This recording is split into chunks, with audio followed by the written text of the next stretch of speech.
Hello दोस्तों, स्वागत है आपका अपने YouTube चैनल लर्नर एकेडमी पर। मैं हूं आपका दोस्त देवेंद्र कुमार। और दोस्तों, आज हम डिस्कस करने वाले हैं वो एक्सपेक्टेड क्वेश्चंस जो आरआरबी एनटीपीसी और आरआरबी ग्रुप डी के लिए बहुत महत्वपूर्ण है। ठीक है, तो चलिए दोस्तों वीडियो को स्टार्ट करते हैं।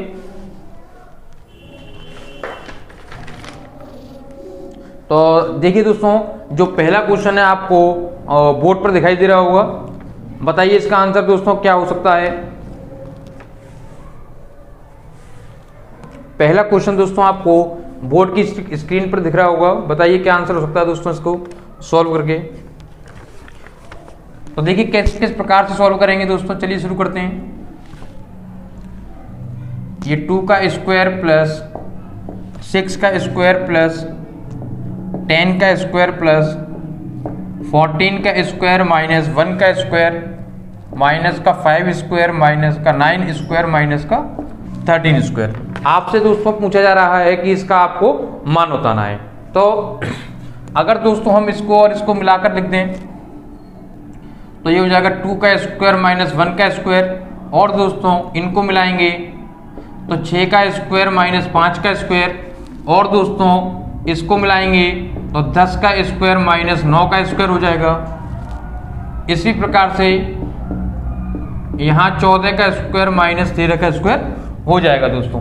ठीक है, अब आप देखेंगे दोस्तों, जब इसमें फॉर्मूला हम पुट करेंगे ए स्क्वायर माइनस बी स्क्वायर वाला, तो एक बार जोड़ देंगे और एक बार घटाएंगे दोस्तों। तो 2 में से 1 घटाएंगे तो 1 बचेगा, जिसका कोई फायदा नहीं है। इस वजह से सीधे जोड़ेंगे तो 2 और 1 दोस्तों 3 हो जाएगा। यहाँ 6 और 5 दोस्तों 11, 10 और 9 जोड़ेंगे तो दोस्तों 19 हो जाएगा। और 14 और 13 की हम बात करेंगे दोस्तों तो हमारे पास होगा 27। अब अगर दोस्तों आप देखें तो 27 और 3 को जोड़ेंगे तो दोस्तों 30 हो जाएगा। उसी प्रकार 11 और 19 को जोड़ेंगे तब भी दोस्तों क्या हो जाएगा आपका 30, और 30 और 30 दोस्तों 60 हो जाएगा, जो कि आपका बिल्कुल करेक्ट आंसर होगा। ठीक है दोस्तों, तो आपको जो ऑप्शन दिखाई दे रहे हैं उसमें हम दोस्तों जो 60 नंबर वाला जो ऑप्शन है, जो 60 लिखा हुआ है, उस पर दोस्तों बिल्कुल सही हो जाएगा। चलिए नेक्स्ट देखते हैं दोस्तों।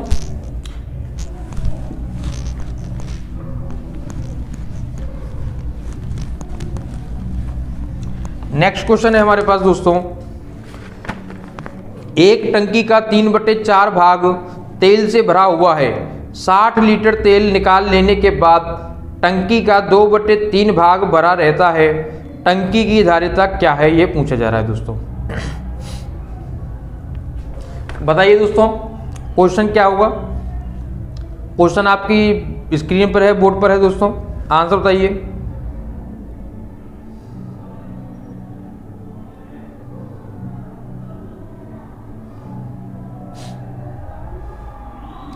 तो दोस्तों जो 3/4 भाग है दोस्तों, जो 3/4 भाग है वो तेल से भरा हुआ है। आपने दोस्तों 3/4 में से जो 60 लीटर निकाला है दोस्तों, उसके बाद आपका केवल 2/3 पार्ट बचा हुआ है। यानी कि अगर हम 4/3 में से दोस्तों 2/3 को माइनस करेंगे तो हमारे पास आ जाएगा 3 त्रिका 9 और 4 दूनी 8, यानी कि दोस्तों 1/12। ये दोस्तों 1/12 है, वो भाग है जो निकाला गया है। और दोस्तों यह भाग हमारा किसके बराबर हो जाएगा, 60 के। इसका मतलब 12 छिक्के 72 दोस्तों, यानी कि स्टार्टिंग में जो टंकी है उसके अंदर दोस्तों सॉरी, टंकी की जो क्षमता है, कैपेसिटी है, वो दोस्तों 720 लीटर की हो जाएगी। ठीक है दोस्तों, अगर वीडियो अच्छी लगे दोस्तों तो चैनल को लाइक, शेयर और सब्सक्राइब करना ना भूलें। ये दोस्तों हमारा इसका आंसर हो जाएगा 720। ठीक है, क्वेश्चन नंबर 3 देखिए दोस्तों आपकी स्क्रीन पर। बताइए इसका आंसर क्या होगा। क्वेश्चन नंबर 3 बताइए दोस्तों क्या होगा इसका आंसर।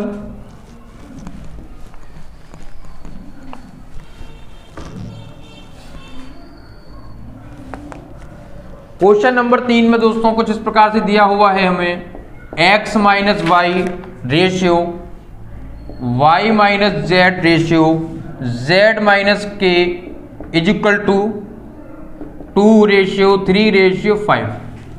ठीक है दोस्तों, आपसे पूछा जा रहा है कि जेड रेशियो एक्स प्लस के आप बताइए। ये आपको दोस्तों बताना है कि ये कितना होगा। तो सबसे पहले देखिए दोस्तों, जब भी हम रेशियो में से या अनुपात में से हटाते हैं दोस्तों, तो एक कांस्टेंट का वहां पर मल्टीप्लाई किया जाता है। तो देखें दोस्तों, अगर इसको लिखेंगे हम तो x minus Y is equal to 2k लिख सकते हैं, और y minus Z is equal to दोस्तों 3k लिख सकते हैं, और z minus k is equal to 5। एक काम करिए दोस्तों, के सवाल में पहले से ही है, इस वजह से हम यहां पर k को ना लेकर p ले लेते हैं। अब आप मुझे बताइए दोस्तों, जो z की वैल्यू है, z की वैल्यू हम यहां से निकालेंगे दोस्तों तो कितनी आ जाएगी? माइनस का k है, दूसरी साइड लेकर जाएंगे दोस्तों तो प्लस का k हो जाएगा, यानी कि z की वैल्यू दोस्तों हमारे पास है 5p प्लस k। और अगर हम x की वैल्यू निकालेंगे दोस्तों तो x की वैल्यू निकल के आएगी हमारे पास, माइनस का y है, इस साइड लेकर जाएंगे दोस्तों तो 2p प्लस y। दोस्तों क्या हो जाएगी? 2p plus y। तो पुट करिए दोस्तों x की वैल्यू को, 2p प्लस y की वैल्यू की अगर हम बात करें, y की वैल्यू की बात करेंगे दोस्तों तो माइनस का z है, दूसरी से इस साइड लेकर जाएंगे तो प्लस का हो जाएगा दोस्तों, प्लस का z हो जाएगा, यानी कि ये हो जाएगा हमारे पास z की वैल्यू हो जाएगी 3p प्लस z। ये लिखा है दोस्तों 5p प्लस के रेशियो 2 और 3 दोस्तों 5p हो जाएगा, और z का मान दोस्तों कितना है? 5p plus k। ये दोस्तों हमारे पास किसकी वैल्यू रखी गई है? x की, और एक के एक्स्ट्रा में है दोस्तों तो 2k हो जाएगा, यानी कि 5p प्लस k ये हो जाएगा दोस्तों, और 5p और 5p दोस्तों 10p हो जाएंगे, और 2 कॉमन लेने पर दोस्तों 5p प्लस k बचेगा। अगर कैंसल आउट हम दोस्तों करेंगे तो हमारे पास जो रेशियो आएगा दोस्तों वो 1:2 का रेशियो आ जाएगा। ठीक है दोस्तों, अगर दोस्तों क्वेश्चन से संबंधित कोई भी दिक्कत या कोई भी प्रॉब्लम हो तो दोस्तों आप हमें नीचे कमेंट बॉक्स में लिख के बता सकते हैं। नेक्स्ट क्वेश्चन देखते हैं दोस्तों।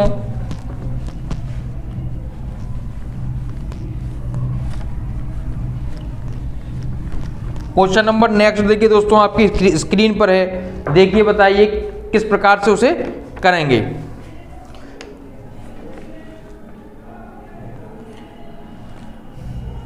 ये दोस्तों क्वेश्चन नंबर नेक्स्ट में आपको ये सर्कल दे रखा है एक, और ये सर्कल का डायमीटर है PQ, और ये दोस्तों उसका सेंटर है O। ठीक है, ये कोई कॉर्ड है यानी कि जीवा है। ये पॉइंट्स है दोस्तों IS, और ये है R, और ये है T। आपसे दोस्तों जो एंगल पूछा जा रहा है वो ये एंगल पूछा जा रहा है कि ये एंगल कितना होगा, और आपको ये चीज दे रखी है दोस्तों OQ is equal to QR is equal to RT। ये दोस्तों आपको गिवन है, यानी कि OQ और QR दोस्तों आपस में कैसे हैं? बराबर। तो ये OQ है और दोस्तों ये QR है, ये दोनों बराबर हो गए। ठीक है, RT की बात करें दोस्तों तो ये हमारे पास RT है। अगर देखिए दोस्तों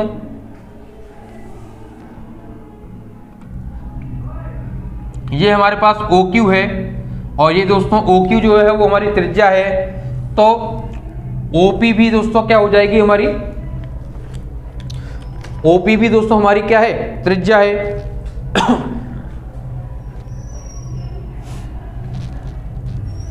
अब दोस्तों ये जो OQ है वो हमारी त्रिज्या है दोस्तों, और OP भी हमारी दोस्तों क्या है? त्रिज्या है। और QR दोस्तों, QR के किसके बराबर है दोस्तों? RT के। इसी प्रकार दोस्तों अगर QR दोस्तों QR के बराबर कौन हो जाएगा दोस्तों? PS, और RT के बराबर दोस्तों कौन हो जाएगा? TS। दोस्तों RT के बराबर कौन हो जाएगा? TS। अगर आप दोस्तों एक प्रमेय पढ़ी हो आपने, जिसको हम थेल्स प्रमेय कहते हैं, जो समरूप त्रिभुजों की प्रमेय होती है, तो अगर आपको ये पता हो दोस्तों कि ये रेखा अगर इन दोनों की दोस्तों मध्य बिंदु से होकर जा रही हो तो ये इसकी दोस्तों आधी हो जाती है।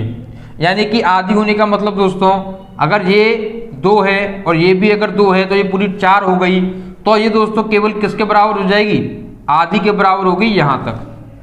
अब आप देखिए दोस्तों, ये तीनों लाइनें अगर इक्वल हैं, अगर तीनों लाइनें इक्वल हैं तो जो त्रिभुज RTS है वो दोस्तों एक समबाहु त्रिभुज होगा। दोस्तों समबाहु त्रिभुज होगा, और समबाहु त्रिभुज की खासियत होती है दोस्तों कि उसका जो ईच एंगल यानी कि प्रत्येक कोण दोस्तों 60 डिग्री का होता है। तो दोस्तों 60 डिग्री जो है दोस्तों वो बिल्कुल हमारा करेक्ट आंसर हो जाएगा। नेक्स्ट क्वेश्चन देखते हैं दोस्तों।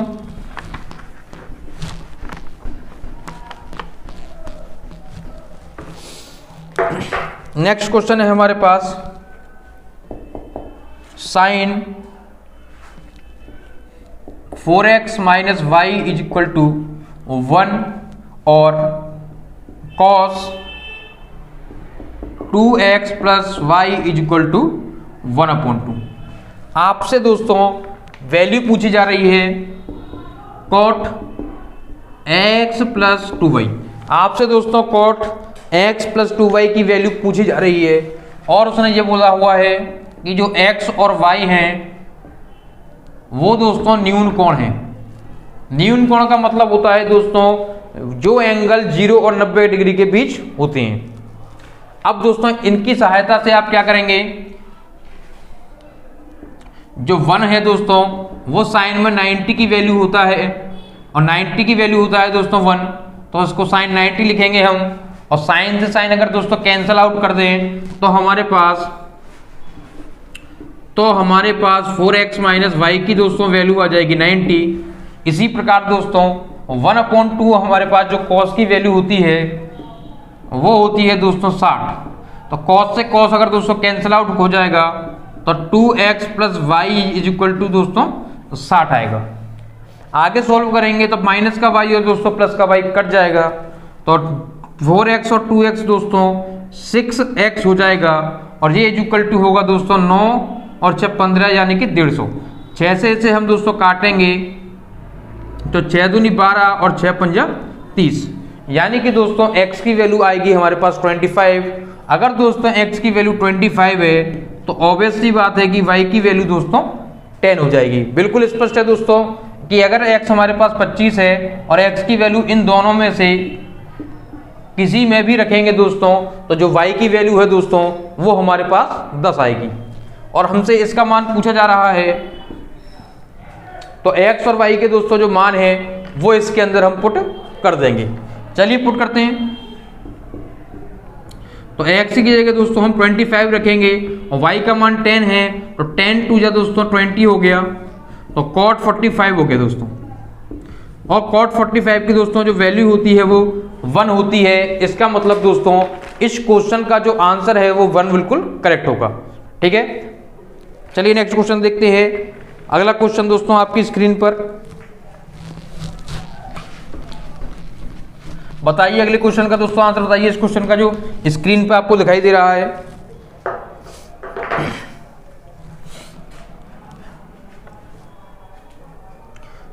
कह रहा है दोस्तों कि ABCD एक चक्रीय चतुर्भुज है तथा AB वृत्त का व्यास है। दोस्तों ABCD आपको एक चतुर्भुज दिखाई दे रहा है, चक्रीय चतुर्भुज बोला है उसने, और दोस्तों इसमें जो AB है वो दोस्तों वृत्त का व्यास है, और जो दोस्तों O है वो वृत्त का केंद्र हो जाएगा। चक्रीय चतुर्भुज बनाएंगे दोस्तों तो AB, ये C और ये D। चक्रीय चतुर्भुज दोस्तों क्या होता है, चक्रीय चतुर्भुज एक ऐसा चतुर्भुज होता है जो जिसके जो चारों कोने होते हैं दोस्तों वो वृत्त के परिधि को स्पर्श करने चाहिए। ठीक है दोस्तों, ऐसा चतुर्भुज जिसके चारों कोने वृत्त की परिधि को स्पर्श करें वो दोस्तों चक्रीय चतुर्भुज होता है। अब दोस्तों इसके अंदर आपको कुछ वैल्यू दे रखी हैं, बोला है कोण CAB बराबर 48। तो CAB की बात करेंगे हम, यानी कि ये एंगल की बात करेंगे दोस्तों, तो ये एंगल आपको 48 दे रखा है। ठीक है दोस्तों, एंगल CAB आपको 48 दे रखा है। और अगर हम इस एंगल की बात करें, एंगल C की बात करें दोस्तों, तो एंगल C हमारा अर्धवृत्त में बना कोण है, और दोस्तों जो कोण अर्धवृत्त के अंदर बनता है वो समकोण होता है, यानी कि दोस्तों ये एंगल हमारा 90 डिग्री का हो जाएगा। ठीक है, अब आप मुझे बताइए कि ये एंगल दोस्तों कितना होगा।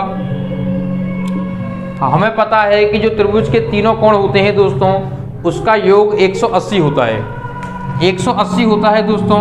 तो 180 में से इन दोनों को जोड़ के हम घटाएंगे तो हमारे पास ये एंगल आ जाएगा।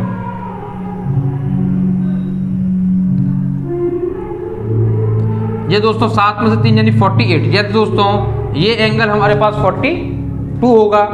ठीक है, अगर ये एंगल 48 है तो दोस्तों हमसे जो एंगल पूछा जा रहा है, जो रिक्वायर्ड एंगल है दोस्तों ADC है।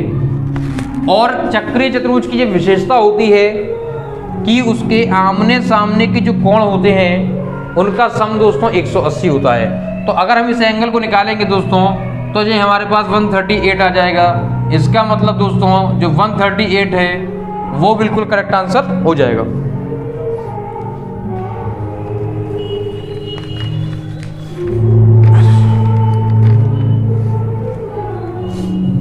चलिए दोस्तों नेक्स्ट क्वेश्चन देखते हैं।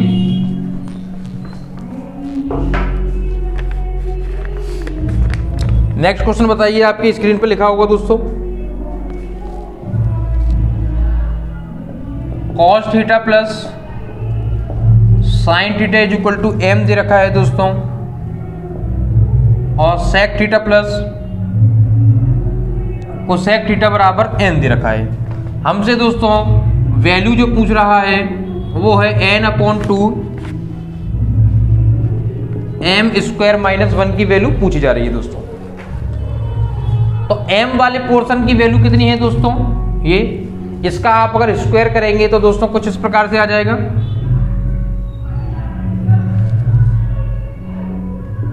a² plus b² plus 2ab और -1 आ जाएगा। n की वैल्यू को दोस्तों अगर हम सॉल्व करेंगे, इसको n को थोड़ा सॉल्व करके देखिए, तो जो sec है दोस्तों वो उल्टा होता है cos का, और जो cosec है दोस्तों वो sin का उल्टा होता है।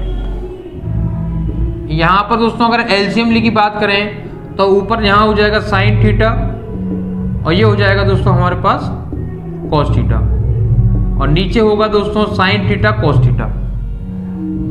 इसकी वैल्यू की बात करूं दोस्तों तो इसकी वैल्यू m है, और नीचे sin थीटा cos थीटा।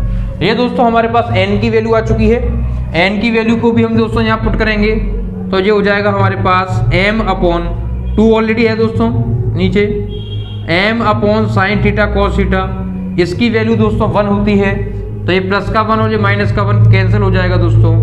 जो बचेगा वो होगा हमारे पास 2 sin थीटा cos थीटा। ये और ये आपस में दोस्तों कैंसिल होंगे, तो जो रिक्वायर्ड आंसर है दोस्तों वो हमारे पास होगा m इज द दोस्तों करेक्ट आंसर होगा। ठीक है, नोट कीजिए।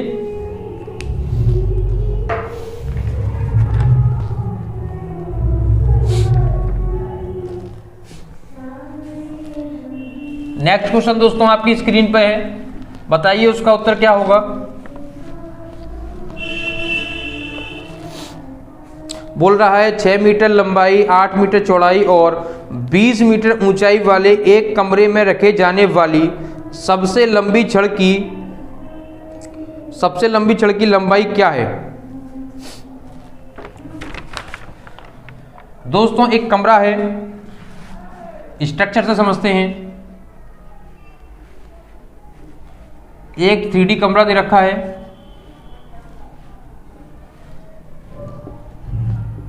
और इसमें दोस्तों एक छड़ को रखने की बात हो रही है। तो आप मुझे बताइए हम सबसे लंबी छड़ कैसे रख सकते हैं। सबसे लंबी छड़ रखने के लिए दोस्तों हमें उसको इस प्रकार से रखना पड़ेगा दोस्तों। ठीक है, यानी कि एक कोना यहाँ इस जगह पे तो एक कोना इस जगह पे। तो आप मुझे बताइए दोस्तों, किसी कमरे के अंदर इस लेंथ को क्या बोलेंगे? इस लेंथ को दोस्तों, इस लेंथ को जो सबसे लंबी होती है, लंबी छड़ जो रखी जाएगी दोस्तों, वो हमारी कमरे के विकर्ण के बराबर होगी दोस्तों। जो कमरे का जो विकर्ण है उसके बराबर होगी दोस्तों सबसे लंबी छड़।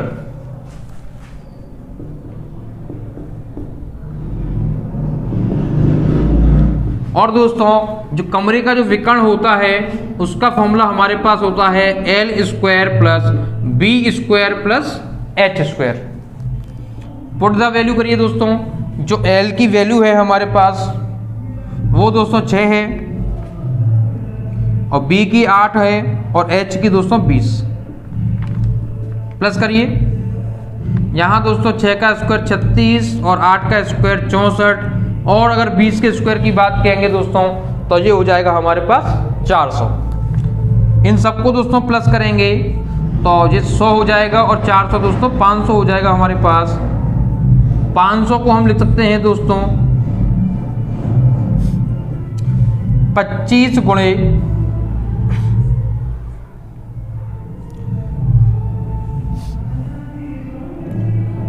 25 इंटू 25 चौक 100 इंटू 500। 25 को रूट से बाहर निकालेंगे दोस्तों 5 आएगा, और 4 को रूट से बाहर निकालेंगे तो 2 आ जाएगा, यानी कि दोस्तों 5 दूनी 10 रूट 5। यानी कि दोस्तों जो 10 रूट 5 की जो लंबाई होगी छड़ की वो इस कमरे के लिए दोस्तों सबसे बड़ी होगी। ठीक है दोस्तों, इस प्रकार के जो प्रश्न है दोस्तों आरआरबी एनटीपीसी में आ रहे हैं दोस्तों, और लगातार आ रहे हैं। अगर आप दोस्तों इनको कर लेते हैं तो उम्मीद करते हैं कि दोस्तों आपके 1 से 2 नंबर दोस्तों आपके पक्के हो सकते हैं।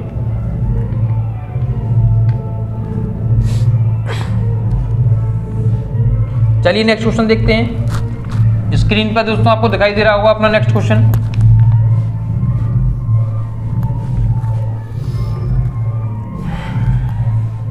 नेक्स्ट क्वेश्चन देखिए, बताइए दोस्तों इसका आंसर क्या होगा।